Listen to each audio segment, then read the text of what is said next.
Well, good afternoon. Please know that today's event will be recorded. If you have any questions throughout the presentation, please use our Q&A feature. We'll talk more about your remote engagement in the discussion session after our speakers. However, before we move on any further in our program, I'd like to elevate the fact that the Central Coast of Ventura and Santa Barbara counties, the region which is the focus of this report and which will be the focus of our discussion today, represents the stolen land of the Chumash and Tatavian people. More than ever, it's important that we do all we can to support our regions and our nation's first peoples in their struggles for cultural, economic, and political self-determination, as well as protection of the land and the water that they hold sacred. And that we ground ourselves in our equity work today and in moving forward in the knowledge and wisdom that this land's indigenous people, including their profound are grounding ourselves in the wisdom of this land's indigenous people, including their profound understanding that all life is connected and sacred, and that our future depends on all of us fulfilling our role and obligation to live in the spirit and action of reciprocity with the land and all its people. In that spirit of reciprocity, I also want to express my hope that you are all taking good care of yourself, along with caring for loved ones and our community. There's a lot going on in the world, and it's critical we take care of ourselves and one another. With that, join me in taking a deep breath.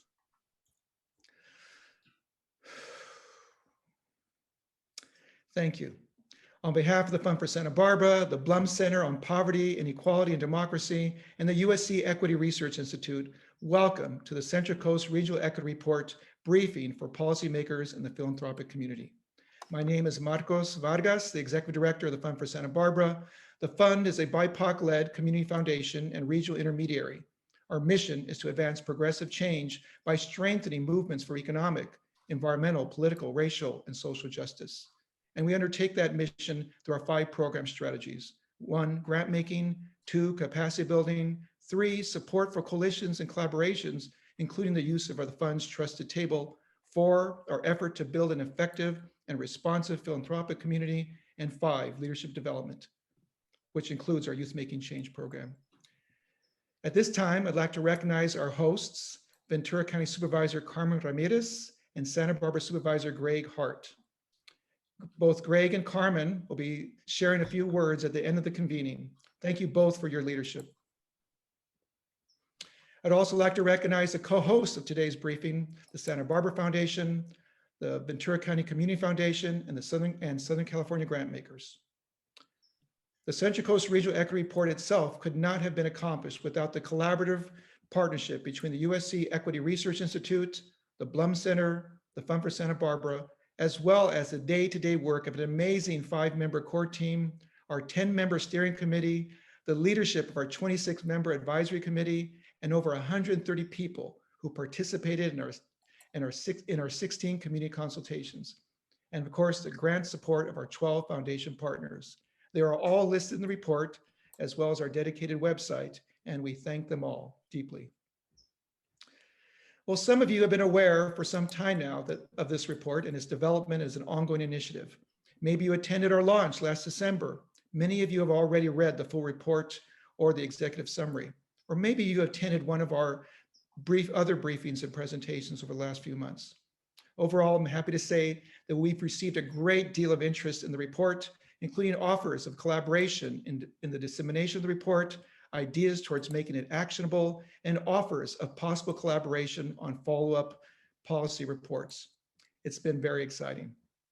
So what are our goals today? Just really briefly. 1, to further introduce you all, many of our region's policymakers and members of the philanthropic community, to the Central Coast Regional Equity Report as a report that could be used as a resource and framework for advancing an ongoing equity initiative region-wide.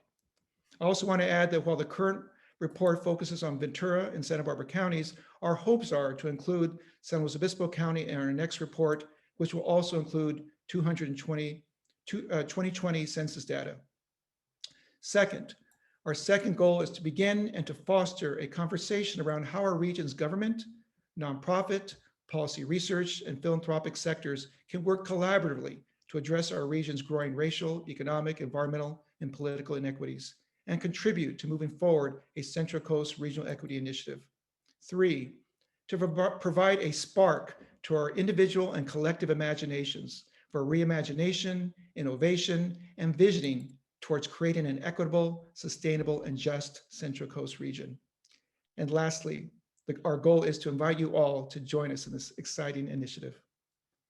At this time, I'd like to introduce to you a leader in the state's philanthropic community, someone who has also worked in local government, including having served as administrative officer for the city of Los Angeles, where he oversaw the city's $9 billion budget. Prior to joining the city, he also served as one of the 5 deputy chief executive officers for Los Angeles County, overseeing all social service programs supporting children, families, veterans, and persons experiencing homelessness. I am very honored to introduce to you the CEO and president of the Weingart Foundation, Miguel Santana. Miguel? Buenas tardes, everyone. Marcos, thank you so much for that introduction and for the invitation to give a few thoughts to kick off this conversation. As Marcos stated, I've spent my career in public service, having spent most of my time in the county and 8 years in the city of Los Angeles. And it's those experiences that brought me to this role as the CEO of the Weingart Foundation. But I often say that what makes the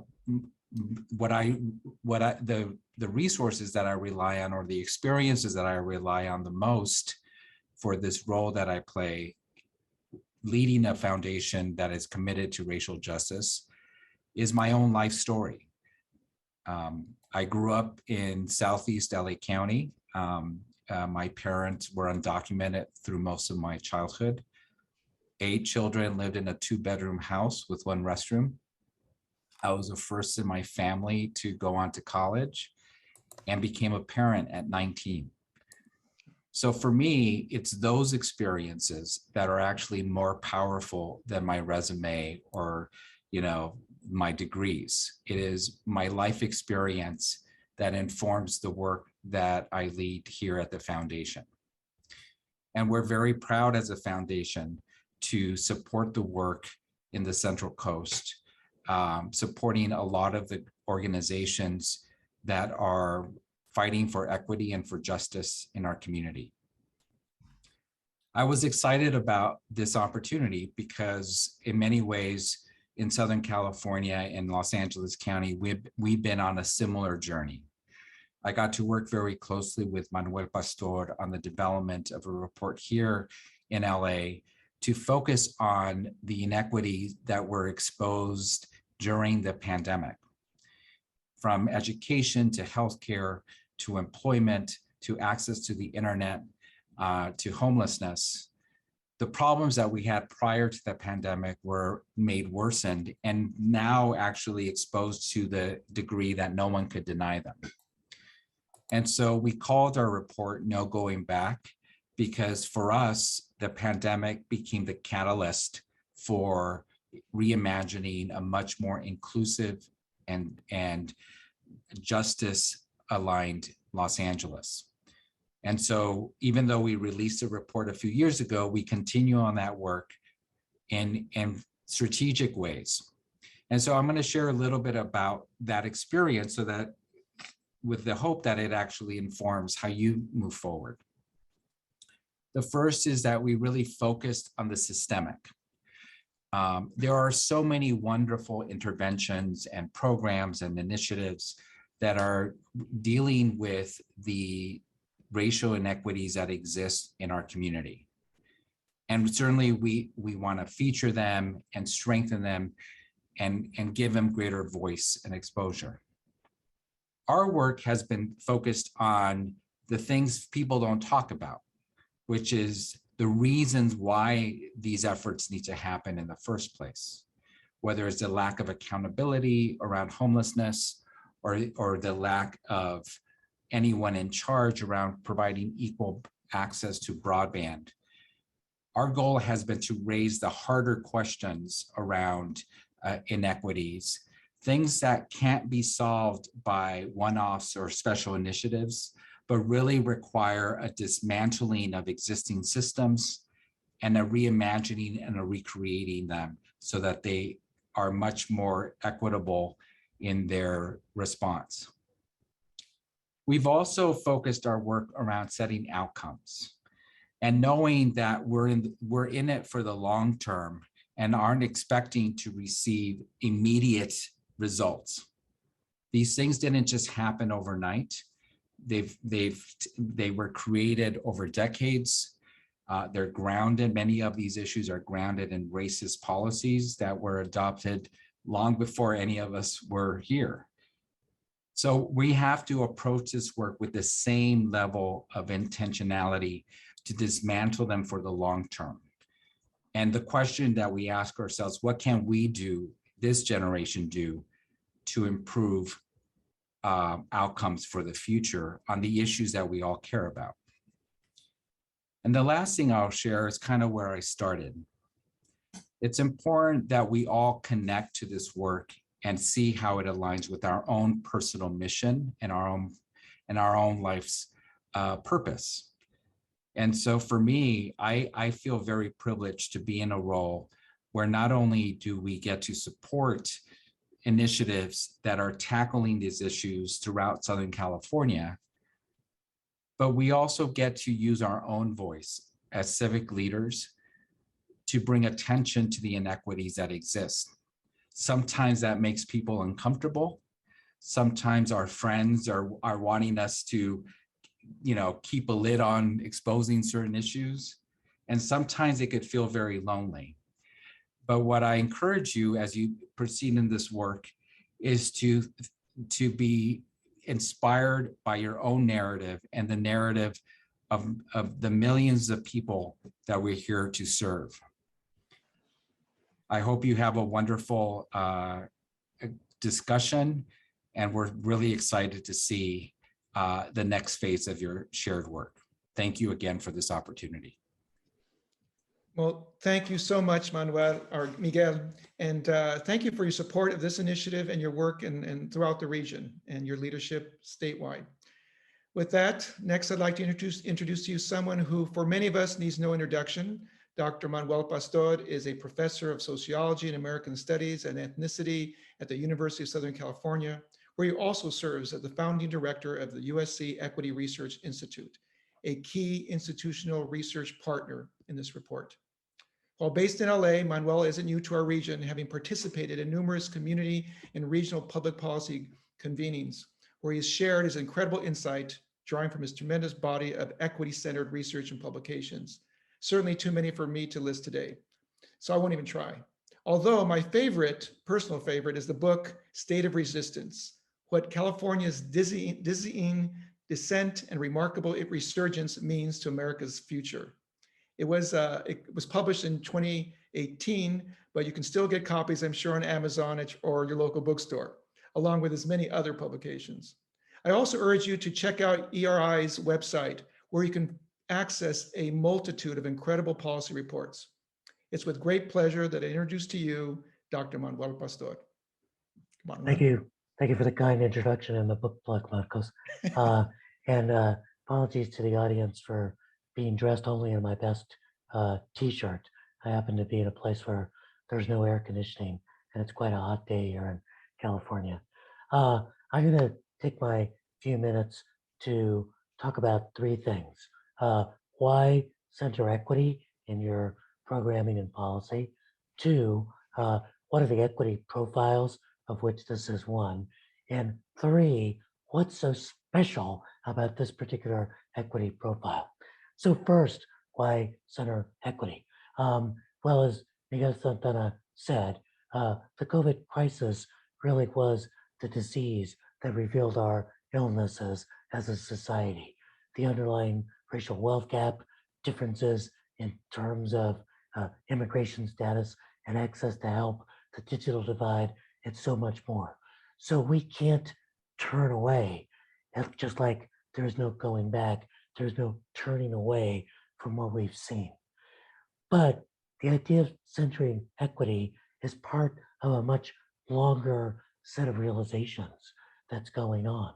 Because when you look at our demographic and economic future, when you understand that the United States will become majority people of color in the year 2043, that California crossed that threshold in 98.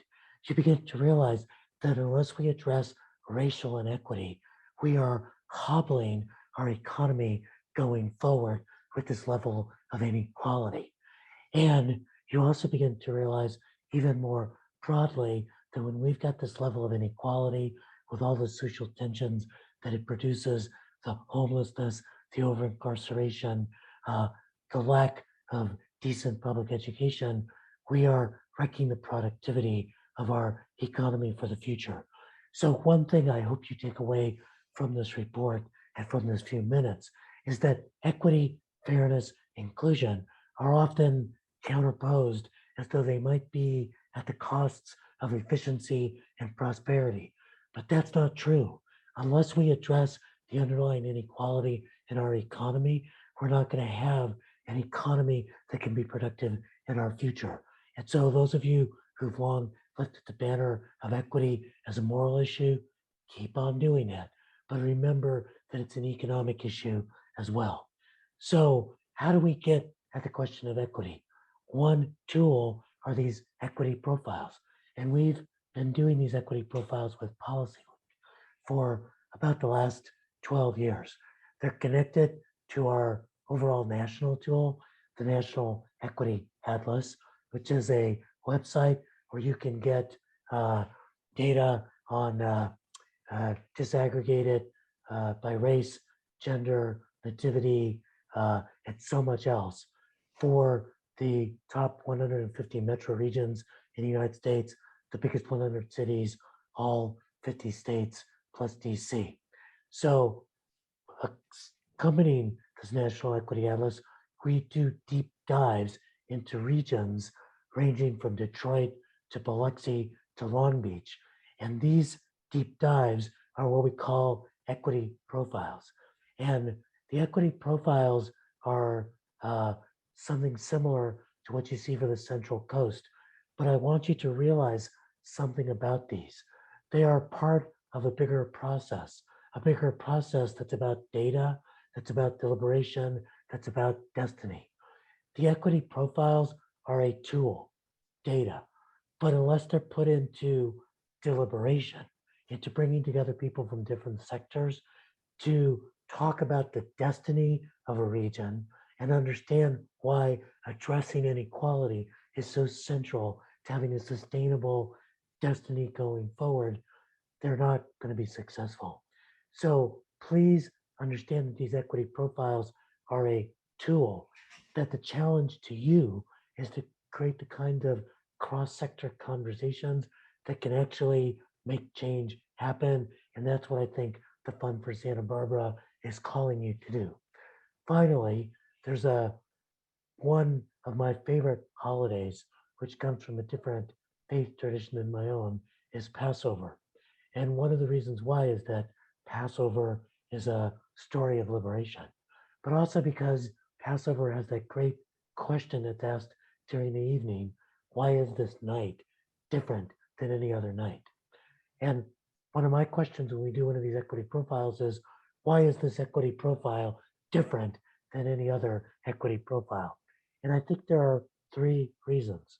One is that the Central Coast is this incredibly interesting place that's both urban and rural and suburban at the same time.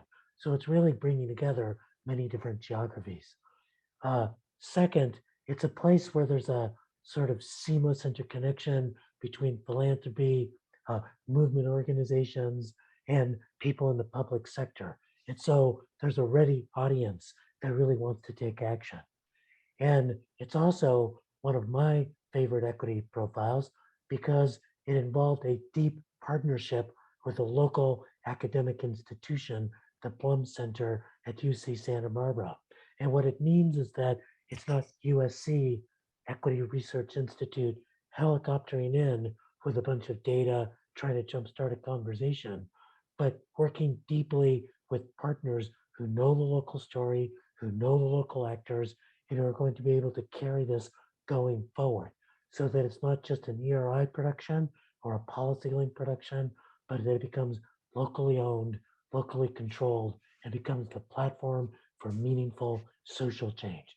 I'm so excited to be with you and so excited about what you're about to hear from our local partner, Alice O'Connor and UC Santa Barbara Plum Center. Marcos.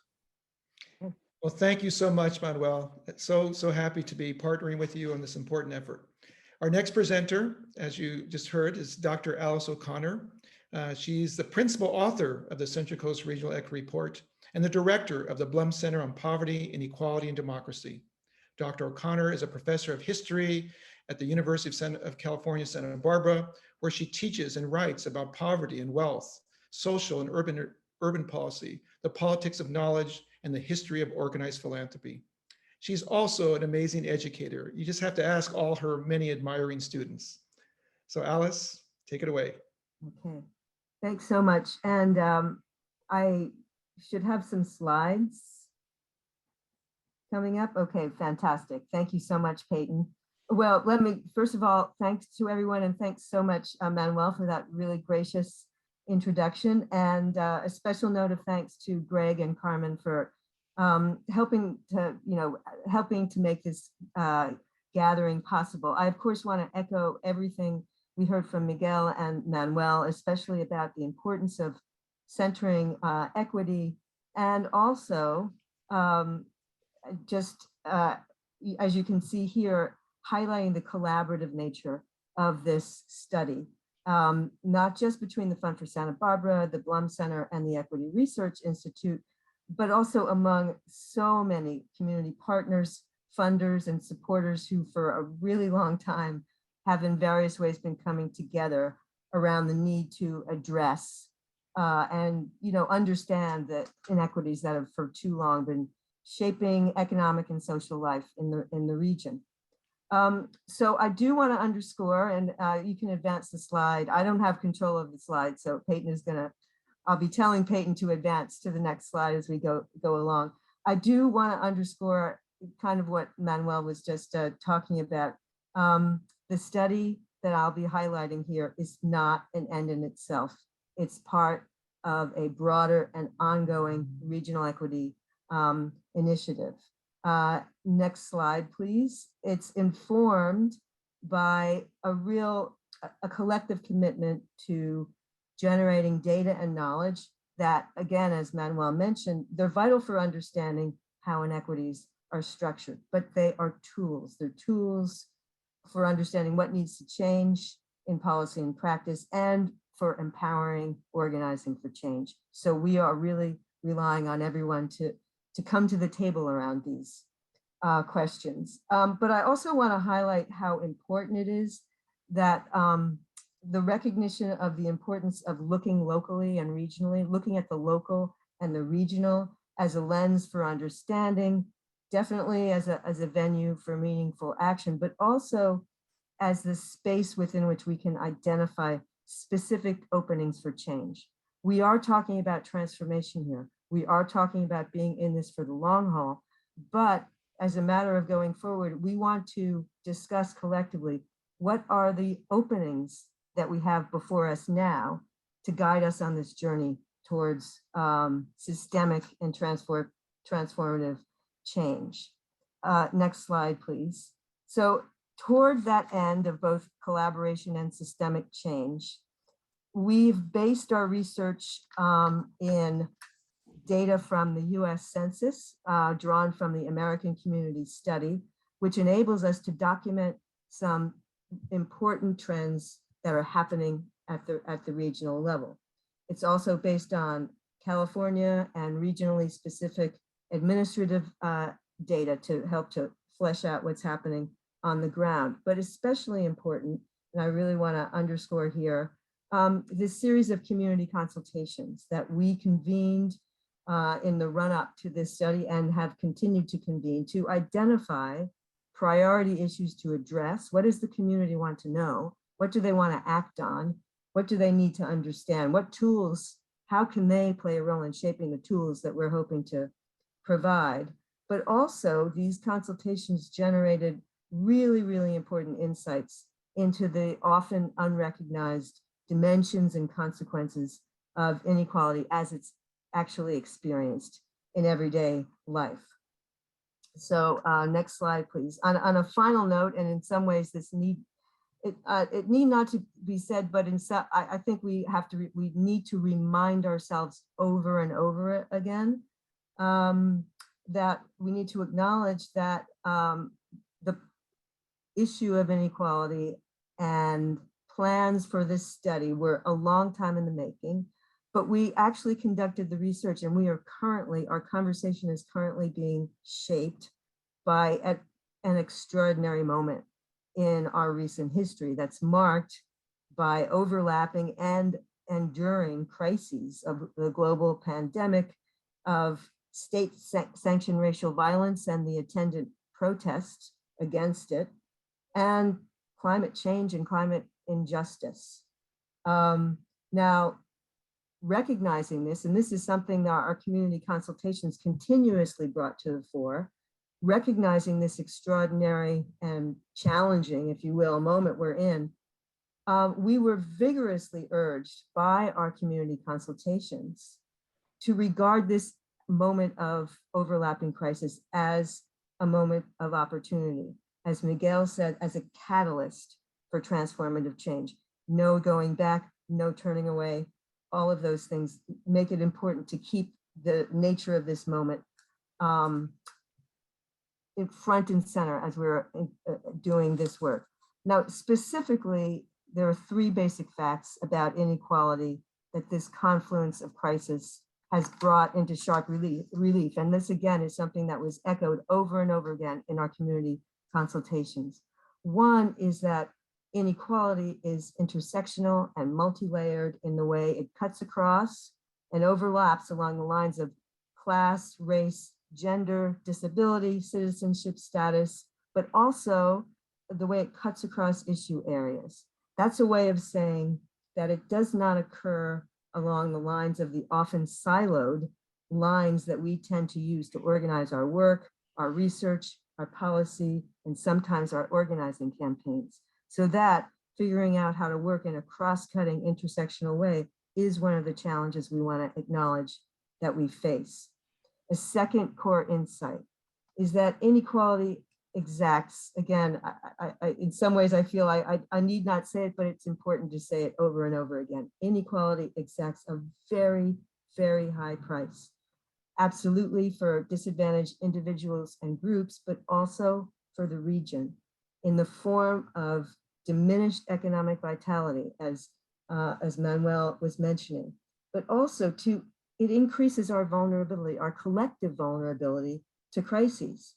And it contributes to a kind of frayed sense of civic capacity to respond to our shared vulnerabilities, but also to realize our collective aspirations. That is a theme we heard over and over again in our community consultations. And a third theme is that persistent and rising inequality is not inevitable, and it's not due to some distant, uncontrollable forces. This is another reason why looking locally and regionally is so important. It's a policy and political choice. It's a set of policy and political choices that we make over and over and over again. The consequences of these choices fall disproportionately, as we document in the report, on the workers and communities that we rely most on for the region's celebrated prosperity, health, and well-being. Next slide, please. So these three themes thread throughout our report, the study report, which is structured as a narrative of regional inequities that, on the one hand, this narrative recognizes the distinctive history and ecology of the region while also highlighting important recent trends. And here, I'm just going to give you a flavor of some of the key findings and trends that we highlight. So now, first of all, next slide, please. One is to remind us all, but also to put before us in a visually graphic way, we are a rapidly and continuously diversifying region. Now, we're diversifying in ways that anticipates trends in California and in the US writ large, in that the Central Coast became majority BIPOC, or majority people of color, in its demographics in the first decade of the 21st century.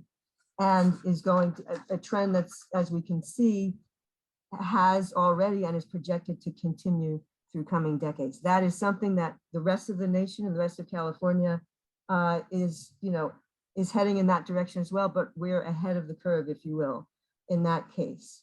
The rising inequality that we've seen over the past several decades has taken shape amidst this really important demographic transformation, and is reflected in the sharply racialized patterns of social and economic inequity that we document in the report. Or put another way, a racially inequitable distribution of the region's prosperity. Next slide, please. Now, the rapid rise and escalating trends toward increasingly polarized economic fortunes in the region, there are many data points we could show you on this, but they're most dramatically captured by trends in the distribution of wages and income since the late 1970s. These are trends that are characterized by rapid and significant growth, as we can see at the top of the distribution, and losses and stagnation at the very bottom, but also through the mid-range of the distribution. Among the things we highlight in the report, that these patterns, again, are not inevitable. They're not structurally predetermined, but they are grounded in practices, economic practices, in which we've come to accept a consistent and continuous devaluation of the labor that makes our prosperity possible. Next slide, please.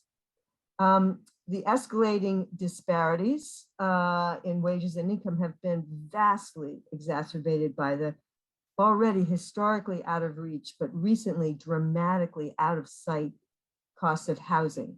Now, rent burden is but one of many, many indicators that we discuss in the report and we could have presented here, but it's especially dramatic. Rent burden in particular is especially dramatic in the region.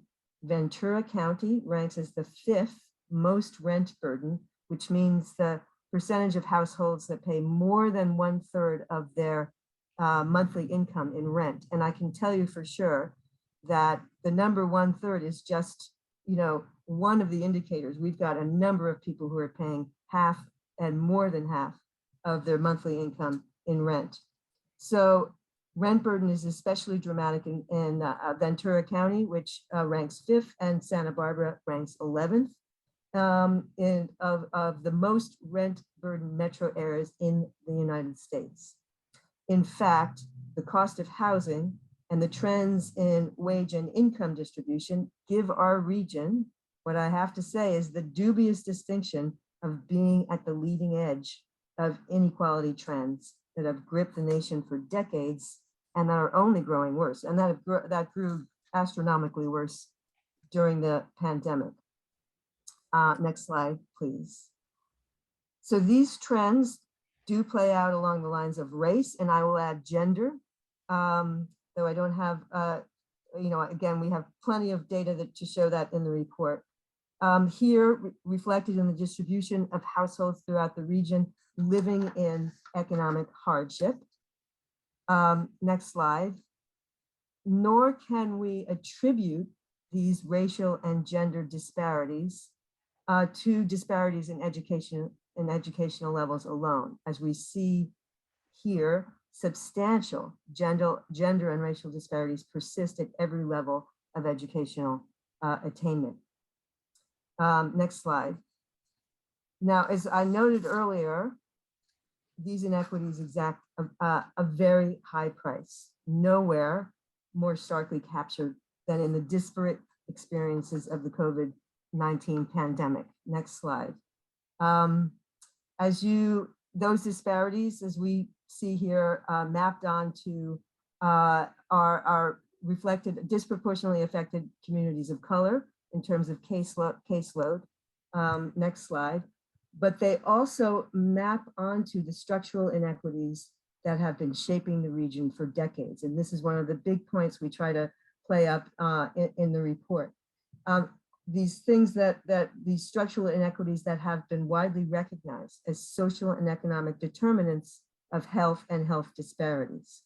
Here, important employment in frontline, high exposure, low protection, low wage work has been widely identified as a major risk factor for COVID. And as we can see here, these jobs are heavily occupied by workers of color, especially Latinx workers, and in the case of agriculture in particular, undocumented workers with no access to unemployment benefits that millions of people relied on to get by, or other protections for that matter. Next slide, please. Gender figures prominently in those vulnerabilities associated with COVID in our region as well. As we see here, high risk frontline occupations in the essential caring economy are heavily occupied by women.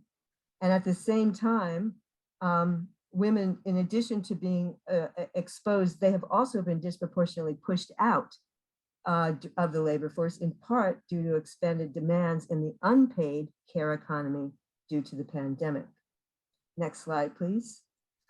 Housing inequity is another key risk factor in exposure to COVID. Here again, disproportionately affecting low-wage Latinx and other workers of color who often live in multi-generational or otherwise high occupancy households as a strategy for managing astronomically unaffordable housing conditions. Next slide, please. Similarly, access to healthcare, as we can see, is a significant risk factor for exposure to COVID and other health hazards. This is, as we see here, the lack of access to health insurance is especially striking for immigrants without documentation, though other measures with reports reveal significant disparities in access to care between Latinx and white populations in the region in particular. Last on the theme of these disparities, next slide, please. In terms of the impact of the pandemic, they map onto and they reveal the consequences of what we've come to know as the digital divide. Measured here in disparities in access to high-speed internet, computers, or both, but increasingly recognized, and again, a big theme in our community consultation, as a basic necessity. This kind of access is a basic necessity in an era when access to essential services, information, civic goods are being delivered over the internet, but also, as discussed in our community consultations, this lack of access to the internet contributed not just to inequities in K through 12 and higher education, but to a growing sense of civic and social isolation, in particular in communities of color and among elders. Now, the final point I want to highlight, and I'm going to take maybe one extra minute, next slide, is that one important factor that we discuss in the report that is really important in sustaining and contributing to these inequities is a structural unevenness in political voice along the lines of race, but also of age. Now that's captured in the report, next slide, in the persistence of a racial generation gap. Now the racial generation gap describes the divergence between the racial and ethnic composition of the region's increasingly youth population of color and a predominantly white senior population. This demographic divergence is very important. It's been tied to a sense of social and cultural distance between older and younger generations, but also crucially to diminished support among older populations who are disproportionately likely to vote in local elections in particular for spending on education and related youth-oriented investments. So that's one important structural factor we feel we need to grapple with. Another, next slide, related to that structural imbalance that we discussed is an enduring imbalance in voter turnout by race. Next slide. As you can see though, I mean, just from these really brief highlights, the study report doesn't shy away from the dimensions, the multidimensionality, and the challenges of the inequity in the region. And again, I've only been able to highlight some things, so I strongly encourage you to read the executive summary and the report, visit the website. But I also want to close by saying that this is not all to say that this study leaves us without hope, because among other things we discuss at length throughout the report is that as a region, we have considerable resources to build on, including a dynamic infrastructure of region-wide social justice activism, research and educational institutions that are committed to community engaged research, a locally grounded and progressive philanthropic sector that's been with us all along the way and that we hope to expand, and deeply knowledgeable and dedicated public officials and civil servants who bring commitment and resources to the table. So with that, I want to turn it over to Marcos, who wants to talk about some of the distilled principles and priorities for change that we would like to launch our initiative with.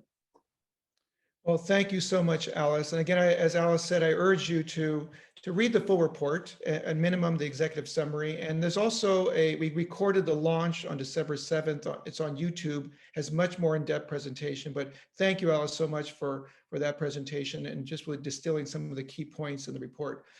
You know, we never intended this report to be prescriptive or to promote any particular policies to address the many issues it covers. We did conclude the report with a set of 11 principles and priorities with the idea of starting a conversation on regional equity while providing a framework and direction for what it might look like to undertake, a regional equity initiative on the Central Coast. So in the interest of time, I'm going to go through these principles and priorities quickly. Again, each is elaborated on in the report. Our first principle and priority is respect the rights and experiences of Indigenous people.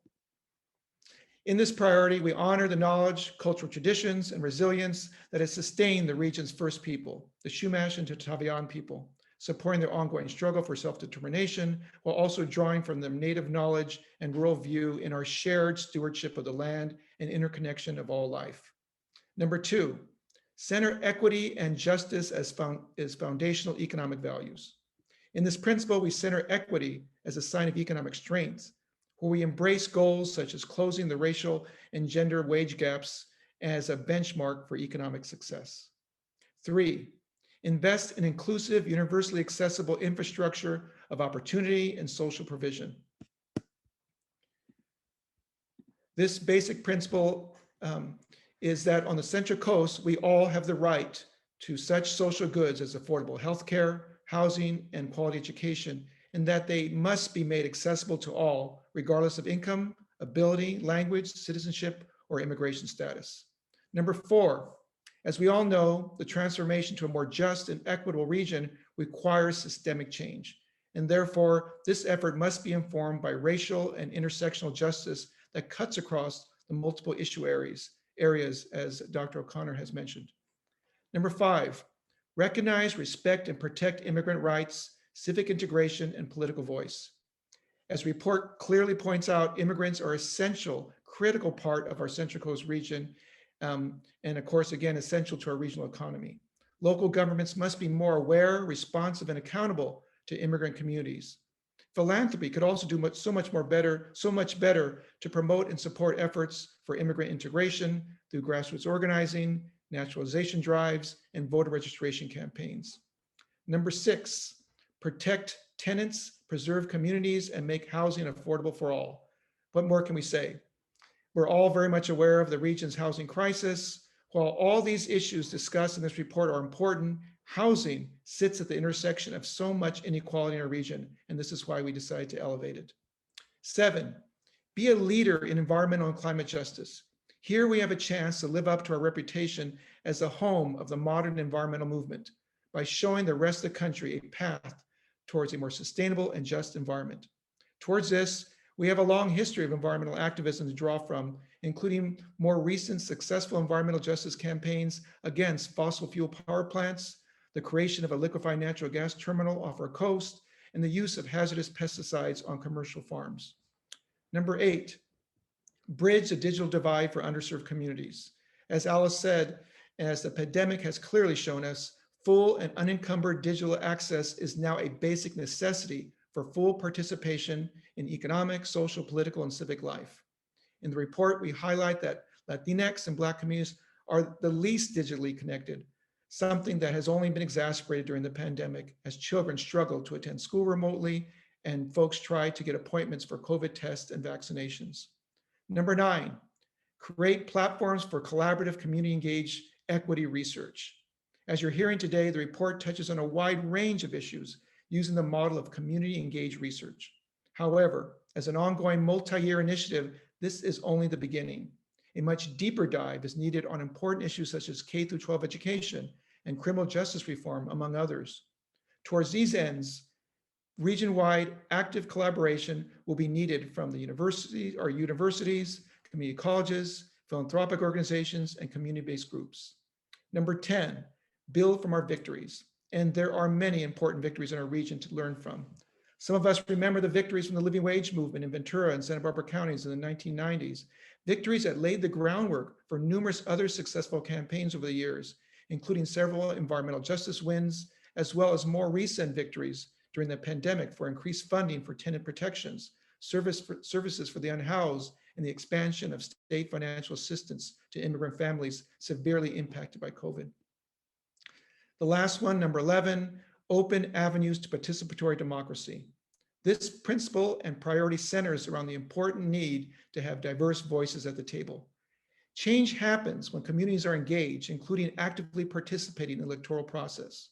Organizations rooted in the region's diverse communities are needed more than ever to empower marginalized groups by activating new and occasional voters to build electoral power, to make their voices heard with lawmakers, and to build coalitions across groups, including those groups that have been historically marginalized from the political process. So those are 11 principles and priorities. The question now for us in the coming months and years is how can we utilize this important data that we just presented to you in the report and the principles and priorities I just shared with you to achieve actionable equity outcomes. To help us begin to explore this, I'd like to introduce to you two very important leaders in our equity work. The first is Rick Cole. Rick has a long distinguished history of public service, including serving as a former city manager of the cities of Ventura, Azusa, and Santa Monica, not at all at the same time. As deputy mayor for budget and innovation for the city of Los Angeles, Rick oversaw a $5 billion budget and secured a $3.2 million grant from Bloomberg Philanthropies to set up an I-team to seek ways to maximize community investment to benefit existing residents. He is currently the executive director of the National Congress for the New Urbanism. Joining Rick is Lucas Zucker, a seasoned organizer and policy analyst around issues from tenants' rights and environmental justice to redistricting. Lucas serves as a policy director for CAUSE, the Central Coast Alliance United for a Sustainable Economy. While an undergraduate at UC Berkeley, for a period, he also served as an intern with the White House Council of Economic Advisors under the Obama administration.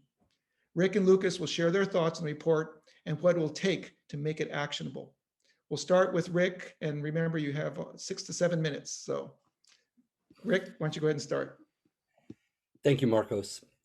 I think reflecting on what we've heard so far, it's important to understand that while this seems like a daunting challenge, and it is, and while it is a long-term challenge not to be fixed overnight, American history teaches us that for all of our shortcomings, it is possible to change the trajectory of the lives of people. We absorbed tens of millions of immigrants to our country from Asia, from Latin America, from Europe, and the rest of the world 100 years ago. And we faced some of the same grinding disparities, the same despairing poverty, the same doors closed to opportunity, the same initial fears and discrimination. And yet many of the people who we see in the charts today as being advantaged and privileged that's a result of public policy that was successful at lifting people from poverty into the working class and into the middle class, and their children and their grandchildren into positions where they have wealth and where they have access to the American dream. So while many people were left out of those policies, and those are stubborn patterns in American society, they are not insoluble. And so what I think Lucas and I are going to talk about is, well, so how do we actually practically, when we go back to work in a few minutes, how do we move the ball forward, keeping our eye on the long view, but also recognizing that we can make progress every day? So I think we have to start with, this is not the flavor of the month, right? There are issues that come and go. There are issues that the media gloms onto. There's issues that that end up capturing the public imagination. And equity is not one of those issues. It's not something that's here today, and then we have 10 other issues to worry about tomorrow, because it's not an issue. It's not as Marcos just demonstrated. It's really about principles, and I think it goes even deeper than that. It's about fairness, and you're either fair or you're not, right? There are degrees of fairness, but you're either committed to the idea of fairness or you're not. And so this is really basic. This is about being much more conscious, much more intentional about centering the need to change the trajectory of all those slides that we saw, that show really grievous and damaging disparities within our own communities. So if it's not the flavor of the month, then scurrying around acting as if it's the flavor of the month is not a long-term sustainable strategy. Particularly folks in the public sector, I think, are often inured to that. They're skeptical, they're jaded, they're even cynical about, well, the CEO or the board of supervisors or the city council, or this is the latest issue. It'll come, but then it'll go.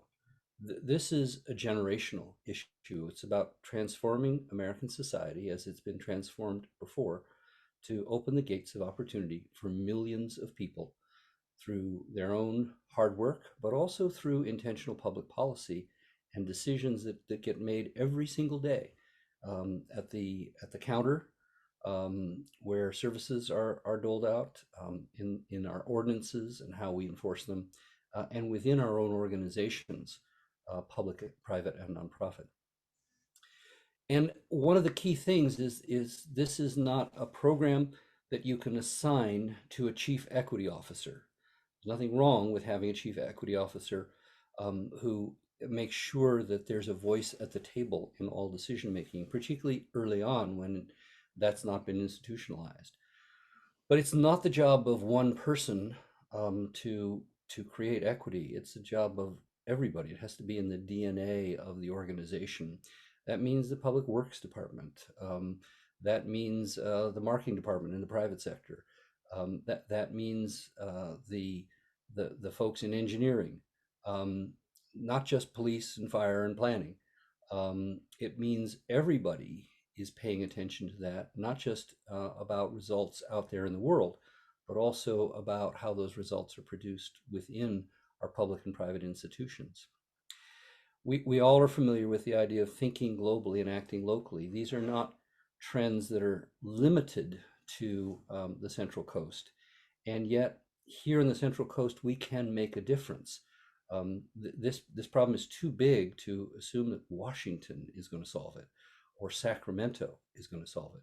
This has to be solved one day, one decision, one institution, one policy, one outcome, one child, one step forward at a time. And we have to do that continuously. We have to learn from what we do well and do more of it, and learn from what we don't do as well and do less of it and improve on it. And we have to think of it as systemic, right? This is not just about, well, we did these 3 policies. This is about changing the very orientation to say, what seems to be equal, well, let's invite everybody to a meeting. And not surprisingly, older, whiter, more affluent people show up because they're in the know, they're used to showing up, and the invitation is often couched to invite them. And then we say, oh well, the other people, they're too busy. They're working a lot of jobs, or maybe they really aren't that interested in these issues, and we make excuses for failure to involve people in this democracy, and then it doesn't become a democracy anymore. Then it becomes an aristocracy in which a minority of people make decisions that inevitably are going to benefit them more than the folks who are not in the room. It's often said that if you're not at the table, you're on the menu. So we have to make extra efforts, efforts that make sense, not because we are somehow kind-hearted, but because we believe in democracy. We believe in equality. We believe that one person, one vote, one person, one voice. And so that means that we go out of our way to figure out, well, how do we invite people in? And maybe we go to them rather than expect them to troop down to City Hall or what have you. And then I think it's really important to focus on results, right? To not just talk equity, but begin to say, what does success look like? What would more equitable outcomes in our police department look like? What would more equitable outcomes for library services look like? What would more equitable outcomes be for tackling homelessness? And then to measure that, and then to hold ourselves accountable, again, to do more of what works and less of what doesn't. And there's no way to just confine that to the public sector. We have to have broad academic, nonprofit, community, civic, private sector partnerships if we're going to solve these problems over the long term. And finally, this is really aimed at folks in local government. The one thing that local government guards most zealously is local control over land use. And we can have a discussion about the politics of that these days, but local communities still have enormous power over that. And so one of the most important things that local governments have to do if we're committed to equity is to change the segregated patterns by race and income of our land use. And that means not viewing zoning as a neutral construct, but rather one steeped in a legacy of racism. It's one thing to separate where people live from where they work. You don't want to live next to a steel mill. It's quite another thing to separate people by their race and their income. And that's what zoning does. So there are things that we can do in every element, but we ought to start with one of the ones where local government has a real impact on people's housing and therefore their stability to take advantage of all the other things in a community, particularly in neighborhoods that have a rich array of those kind of amenities. So with that, I'm going to turn it over to Lucas. Thank you, Rick. And absolutely echo everything about the importance of local government that we don't often see. I want to follow up with three, I think, lessons as an advocate, a social justice, organizer, someone who pushes from the outside about, what I've seen and what can be successful on the inside. First, invest in the things that people are already doing without enough support. And so an example I would give is in our local area, the 805 DocuFund that emerged after the Thomas fire to raise several $1 million to support the members of our community, undocumented immigrant families who had been excluded from the safety net, and folks who are often seen by our society as useful only for their labor when they're working, but when work is not possible because there's a massive disaster, smoke in the air from a wildfire, or whether it's the COVID-19 pandemic, we decide, well, those people are not going to get any support. And here we are several disasters later, years later, and the 805 DocuFund operates completely with the support of private philanthropy. There has not been any kind of government investment in supporting those efforts, right? The 805 DocuFund is a glaring example, but it's certainly not the only example in our community of amazing people doing amazing work at the grassroots level, raising private dollars, putting in their own blood, sweat, and tears without the support of policy. And so, I would, everything from the Santa Barbara County, Immigrant Legal Defense Center to the folks, doing legal aid and counseling for tenants facing eviction and displacement. But there's an exciting opportunity. I think, there are many exciting opportunities, but I would say one exciting opportunity to put our money where our mouth is and invest in the things that have been underinvested in is ARPA funds, that have come down from the federal government for local governments to look at how we can invest in our community, and those are pretty open and an exciting moment to think about the possible. A second lesson I would say is to have community be part of building the programs that impact them themselves. And a great example I would use is in Ventura County, the Farm Worker Resource Program that was created through many nights of an advisory committee, meeting in the evening and having actual farm workers come out and speak in public comment about how they wanted the program to be designed. We want it to be in the office where Medi-Cal is. We want it to not be a 9 to 5 because we work during the day. We want it to be open 11 to 7 p.m. and we want it to be multilingual and have indigenous language capacity like Mixteco and Zapoteco. And the program was designed like that, designed by the people who need it. And that results in designing better programs, better policies, but also building more buy-in and actual use and take up by the actual folks in our community. And whether we're looking at transit or environmental justice, making those kinds of investments, we always want to think, how can we actually have community be in the lead of designing these programs? And third, I would finally say, seize opportunities to do things differently. In a big example, the housing element process, our cities in Ventura County, just kind of on the tail end of it, our cities in Santa Barbara County, just picking it up right now in this cycle. And for many of our local governments, it feels like a regular thing. You do it, you check the box, you hope it doesn't get rejected by HCD. If it does, you make some corrections, send it back. And now is not the moment for box checking. We are facing one of the greatest housing crises we've ever faced, in addition to the slow crisis of housing that has happened for many generations. And so it was exciting to see as both an advocate and a Ventura City Planning Commissioner, working with the Homes for All Coalition in the city of Ventura, some of the great ideas that came out of the housing element process that are implemented in that housing element, affordable housing overlay, looking at by right affordable housing approval, redoing our inclusionary housing ordinance, tenant protections, looking at revenue sources, all of these things, yet to be fully formed, but on the calendar of things that we're going to tackle within this next housing element cycle, right? And as Rick said, this is really one of the single most important tools of local government. It impacts so many different health equity issues, as Alice spoke to earlier, and it's a really important opportunity right now. So I would just end with that local government has played a huge role in building the inequity of our region, whether that was generations ago, local government saying in Santa Barbara, all people of color are going to be confined to the lower east side of the city, to local government saying, we're going to stick all of the toxic, heavy industry in our region in Oxnard, right? Those were decisions made by local government. And now, it feels hard, it feels daunting to undo many generations of racist and classist decisions.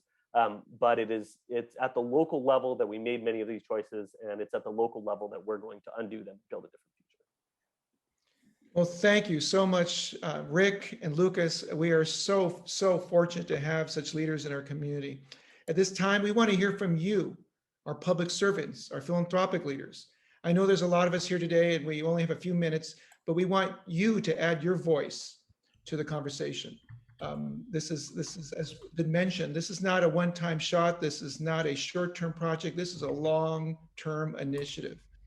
So please use your raise the hand feature on Zoom, and we will call on you to speak and you can share your thoughts.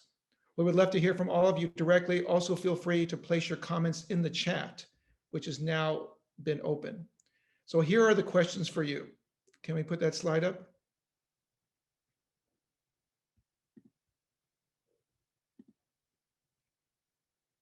Peyton, can we put that slide up, please?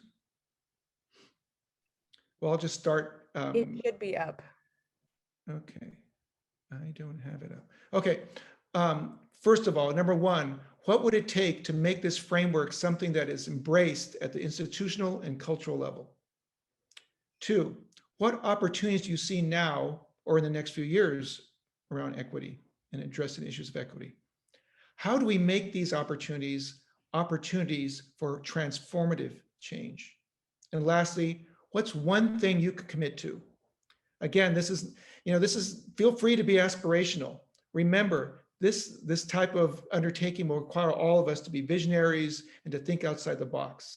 And I know we have some tremendously smart public servants and philanthropists out there and community folks. So please just throw your 2 cents and your voice into this. And please remember, the session's being recorded.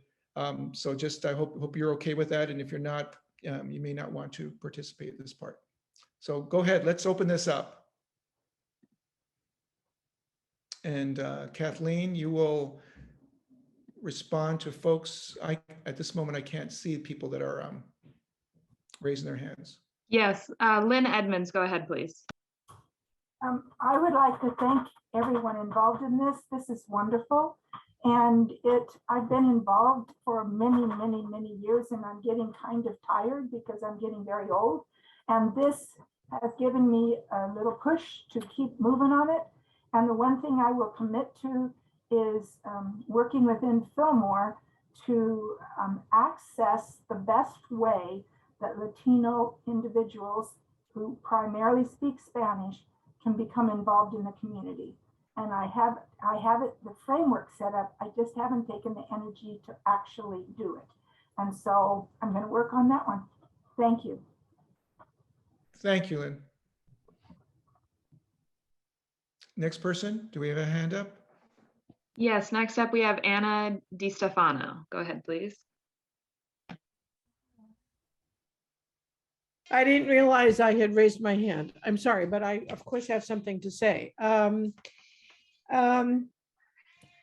actually concerned about fragmentation among the many, many groups and organizations in our counties who are working on social change, and about the need for prioritization. And I mean, I'm so moved and impressed by the quality of the analysis that's been done. And my concern is that systemic change will require collaboration among us and some setting of priorities. And I don't know exactly how we're going to go about doing that or who will lead that effort. Thank you, Anna. Cynthia Salas.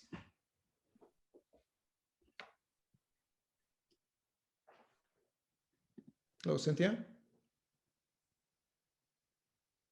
Hello, can you hear me now? Yeah. Okay, thank you for this great report. I actually, as an equity service manager within our Ventura County Behavioral Health, looking at data, looking at inequities, disparities is something I do on a daily basis. So in regards to your questions, it's taking this information and looking at how we can use this information to know what affects our community, whether we're looking at socioeconomic factors, the physical environment, health behaviors, and then clinical care. And then from there, take that information and focus on the areas that are our greatest need. I think it's very important that we look at what zip codes are more impacted, because the saying says that your zip code does matter based on what resources and what access you have to, in this case, healthcare. And also, as Lucas shared, collaboration with others to maximize these efforts. I think that in the next year, we have the opportunity to really take data and look at it from a perspective of measure our outcomes, see what's working, see what's not working. And we have the ability to do that. And I'm going to say this publicly because Oh, did we lose you, Cynthia?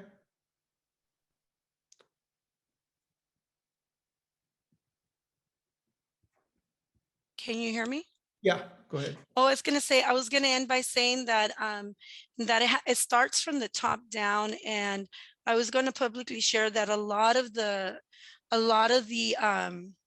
success that I've had in moving efforts forward along with my team has been because I've had the supportive leadership.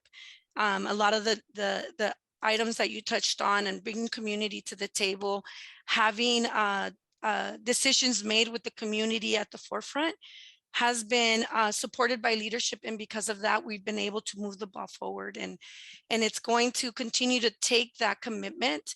And that's something I'm willing to do, to continue to take to leadership ideas and recommendations from the community to be able to have more of an equitable effort in every area, including healthcare. Thank you, Cynthia. Chelsea Lancaster. Hello, everyone. Really appreciating the presentation and the comments, in particular from Lucas, and all the great work that he and CCRES have done in the region. I guess I'm being curious about what this looks like, thinking about Santa Barbara and the immediate crises that we're in all along the Central Coast, but also thinking about kind of with the nonprofits and nonprofit industrial complex, and thinking about 90% of that being white led, and what it really looks like for us to interrogate our missions, our values, our leadership, and really looking at our budgets as value statements and making really meaningful investments, especially for women of color in leadership, and just being really curious about that. So I guess I'm just kind of naming that as an intention, and I think we really need to talk about and interrogate in the region. Also want to put a shout out for April 12th here at City Hall for rent control in Santa Barbara. I hope the people in this room that are really invested are going to show up, and I hope we see a lot of new faces in that space. And thank you, CCRES and the Santa Barbara Tenants Union, for doing that work. Thank you. Well, thank you so much, Chelsea, and thank you for your activist work and for raising those issues. Yes, it's imperative we do more to support BIPOC-led community-based organizations that are doing this important work, as well as those that are targeting more systemic change in our community. Thank you so much. The next is Henry Ventura. Thank you, Marcos. Sorry, I had to unmute. Thank you, and thank you everyone who's here. I'm not able to see who is joining us here today, but I think that if we are here, this is something that matters to us. And one observation that I've made through my experience is that we have to combine efforts and turn them into one effort as much as possible, just because simply there's a lot of different things that are happening at the same time, and one does not know what the other is doing. And if we can find a way to combine those efforts to be able to make more of an impact on some of those challenges, I think we can move the needle a little bit more. Additionally, when we talk to equity and diversity, I see it as a two-pronged approach. We have the internal, and I think Chelsea sort of touched on it earlier, is talking about our leadership and having representation in our leadership that represents our community, and then having the outward focus, which is the services that we provide to our community. And I think that more spaces such as this, where we can come together and collectively share our efforts, will probably be beneficial for the cause. Thank you so much, Henry. The next is Bernardo Perez, trustee with the Community College District System in Ventura County. Bernardo? Hello, Marcos. How are you and everyone else on the panel and the viewing audience? I'll just go down the line on these questions, but let me begin by saying a global hello to everybody. I can't see everybody, but I can imagine a lot of friends and associates and colleagues I know are on this call. The first question, what would it take? Well, this report can't be that light or candle under the basket. It's got to be cast out to everyone and everywhere, and I'll speak to that later on the other bullet. And what opportunities do you see now or in the next year? Well, you know what, you got to look for the little victories. And I was just at the State of the City presentation yesterday in Simi Valley, of all places. For those of you that are still holding on to some lingering memories of the perception of that community. But two presentations caught my interest. One was from the incoming superintendent of the Simi Valley Unified School District, and they did focus on the growing diversity of the school population and of the school personnel, as did the Simi Valley Police Department. So, you know, it's like your data shows, it's going to take a while to gain parity, but at least it's on the awareness level has increased in so many minds and places, and some of those very surprising, like I mentioned, Simi Valley. And so how do we make these opportunities for transformational change? We just have to take advantage of that growing awareness and build upon it and find those like-minded champions out there and grow the movement. And what is one thing you can commit to? And Marcos, I guess you know this. I seldom, if ever, tell you no. So I'll keep trying to plug away in advancing this effort. And one thing I'll commit to and invite those appropriate individuals is to come speak at some of the service organizations and community groups that I'm involved with out here in the East County. Thank you so much, Bernardo. Glad to hear from you.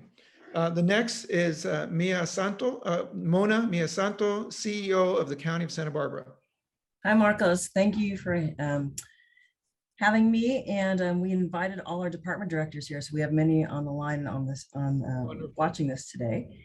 And a couple of things on the report. What would it take to make this report framework something that's embraced? I think one important thing is for everyone to respect each other's roles and expertise. Participation equals commitment. So the greater participation that we can have in this effort will be great, not only just the nonprofits, the philanthropists, but also government. And while this is definitely a moment of policy advocacy and involving the community and organizing the community, I think government wants not to be an object of that engagement, but a partner at the table. And so I think this is a great opportunity to shift that paradigm. So government isn't seen as a sort of a separate siloed organization that should be lobbied upon, but as a partner at the table. And we can do that by just increasing our involvement with each other and the information that comes out. And I think something that Henry said is really great, and that is we should be looking at what kind of metrics or impact that we want to make collectively as a system, and getting some kind of uniformity or agreement about that would be really helpful.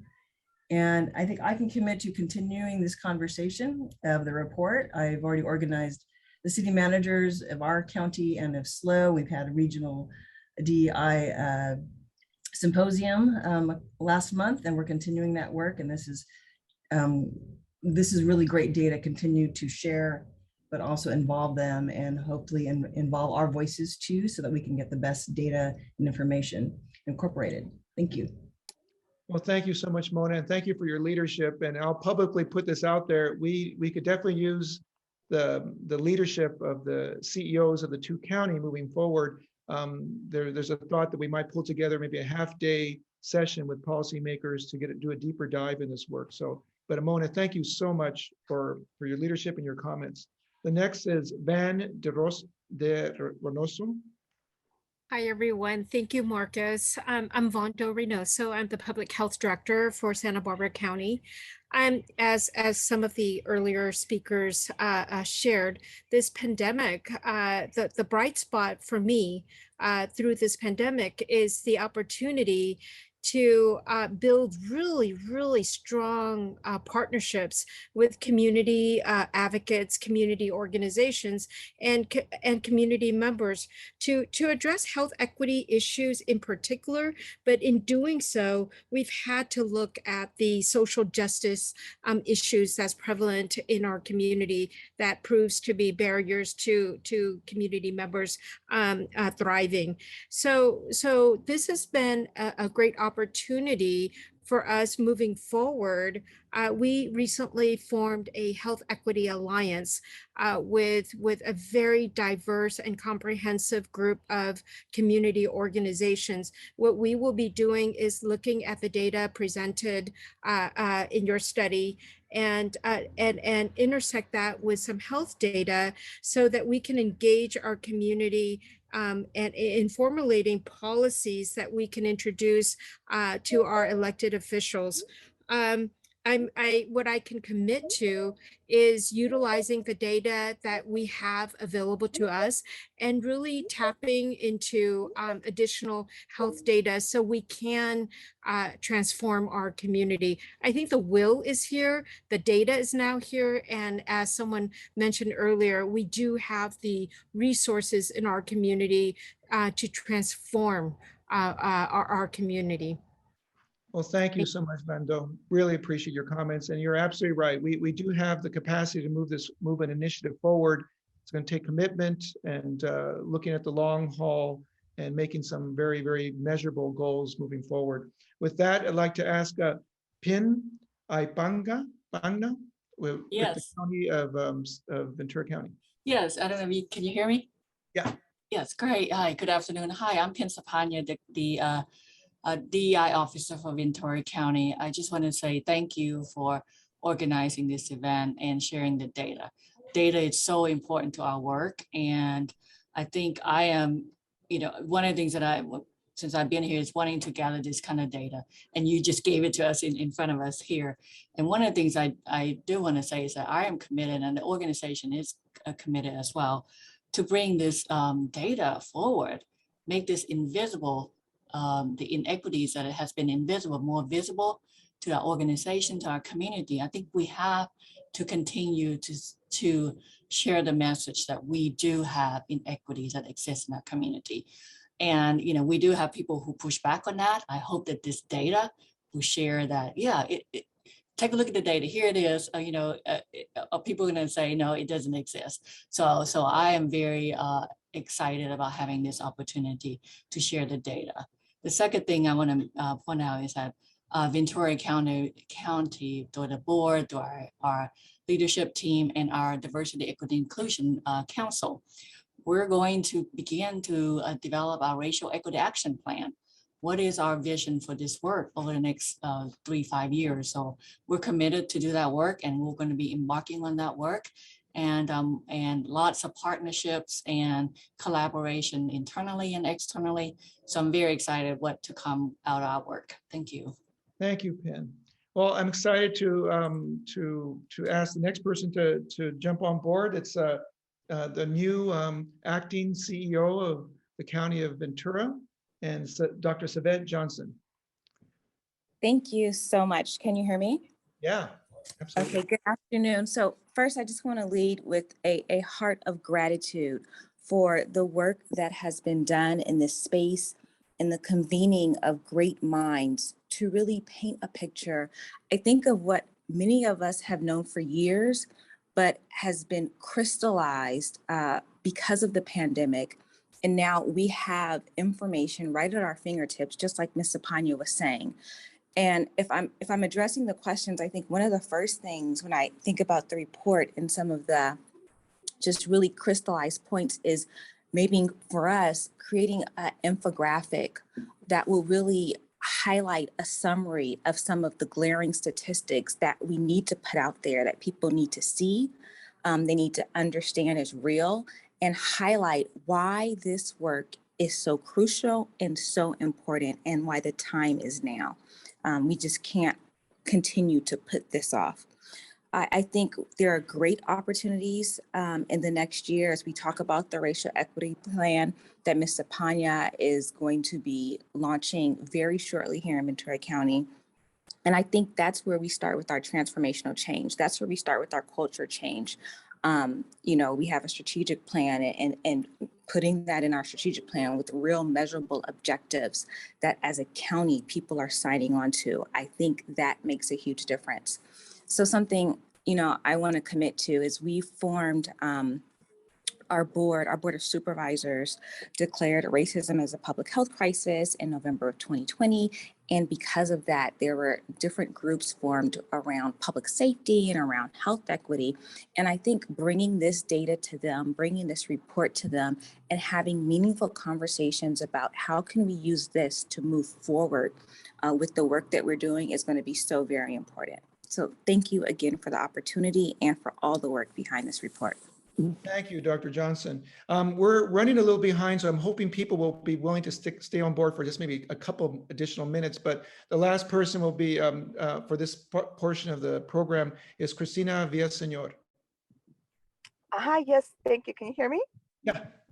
All right. Thank you so much to everyone for this amazing work that's been done. And as a public official, just a year and a half into my term, I mean, this is really important for me to absorb and to apply to my community. So, what will it take for this report, to be embraced? Well, first of all, it takes being known. So I'm looking forward to bringing this to our council, to bringing these infographics, and and to having a discussion about it. And every year our council talks about our our key goals and key objectives that we as a council want to put forward. And this is key. This has to be something really important here for us to embrace. So I make that commitment to bring this information forward to our city leader, our fellow city leaders, and to our our local city staff, as well as as our nonprofits here in our community that are working to serve.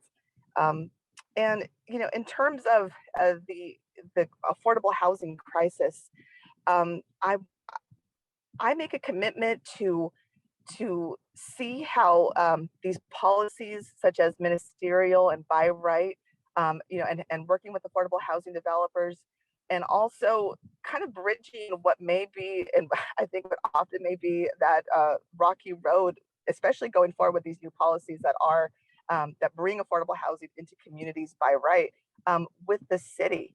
And like I was just talking to someone the other day saying that if there's a new policy in this and it hasn't been done before, we need to have discussions about it with our local city staff. So I plan to be that bridge to make sure that we don't that relationship is there, basically, that we do what I can to make sure that these policies and these new laws that are bringing in affordable housing, that there's been that long-term NIMBYism in a lot of our communities. And so I'm glad these laws are here, and I'm here to help adjust to bring them in, to make sure that they whatever kind of conflicts are there, to help smooth those over, make sure that it comes in. Thank you so much, Christina, and thank you for your leadership in the community. I just want to elevate again that we have the philanthropic sector on this as well, and just the need for more public-private partnerships, particularly in this area of affordable housing. And I think this is definitely an area that the philanthropic sector and the public sector can work together in the financing of affordable housing. With that, this conversation is going to continue. We'll find other venues to do it. There'll be other presentations, but again, looking forward to another session that might be a half-day session where we can get a little deeper dive into some of this. But with that, I'd like to ask both our Supervisor Greg Hart and Supervisor Carmen Ramirez to say a few closing remarks, and we'll start with Greg.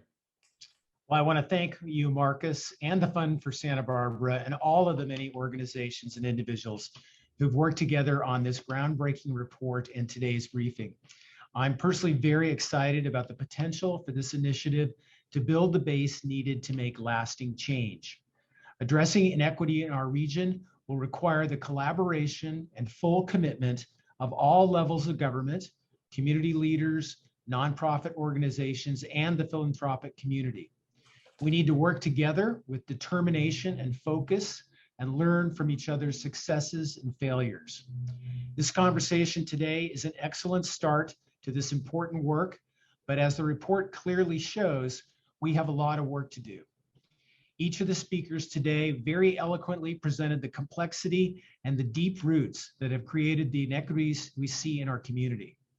I'll conclude by stating simply and directly, I know the County of Santa Barbara government, from the Board of Supervisors to the County CEO, all the department directors and our employees are committed to seizing this moment and using the data from this report to galvanize our collaborative work together to create an equitable, sustainable, and just community. Thank you, Greg. So much appreciate your commitment and your leadership. Carmen, bring us home. Well, I will echo everything that Supervisor Hart said, and thank you for your leadership, Supervisor. It has been great to see so many people from county government and our elected officials in Ventura County, and I really want to thank Dr. Johnson, newly installed interim CEO, for making those comments, and really I'm feeling good about where we're going. We do have a lot of work to do. I'm here at SCAG, Southern California Association of Governments. We're dealing with land use issues, housing. It's sometimes contentious, but we have to get over that hump and shelter people. I always want to say that it's my favorite quote from Marian Wright Edelman about what we need to do for the future. And you know, I was raised up in CAUSE, Central Coast Alliance United for Sustainable Economy, where you were our director, Marcos, and our philosophy was everything we do has to be of benefit to this next 7 generations. Boy, do we see that now. Marian Wright Edelman says, the future which we hold in trust for our children will be shaped by our fairness to other people's children. Words to live by in every decision we make. Thank you, everybody. Thank you, Marcos, Greg, Lucas, Manuel, Manny, everybody, and Rick Cole. We heard you, Rick. I heard you about SCAG. Well, thank you so much, Carmen, for your decades of leadership in Ventura County and beyond. So we're concluding now, but I just want to say there's going to be more information coming.